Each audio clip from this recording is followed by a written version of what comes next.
আজকে আমি আমাদের আরেকটা হোটেলকে ইন্ট্রোডিউস করব।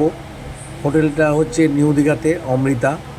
স্টেশন থেকে আমরা নিউ দীঘা স্টেশন থেকে যেই আমরা বেরোবো, মেন রাস্তাতে উঠে থার্ড যে রাস্তাটা ঢুকে গেছে, মানে স্টেট ডিপোর বাস ডিপোর পরের যে রাস্তা ঢুকে গেছে, সেখান থেকে গিয়ে দেখব হোটেল অমৃতা। এই হোটেল অমৃতাতে আমাদের 47খানা রুম আছে। Double bed, triple bed, 4 bed, সব রকম ধরনের রুম আছে। সি বিচ থেকে এটা খুবই কাছে, যেহেতু বিচের দিকে এটা। বিচ থেকে আমরা 3 থেকে 4 মিনিট মাত্র হাঁটা পথ।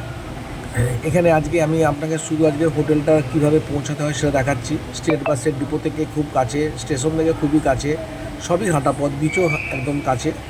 আমি পরে একদিন ভিডিও করে আপনাকে দেখাবো হোটেলের ভেতরের রুম কেমন আছে, পুরো ডিটেলসটা দেখবো।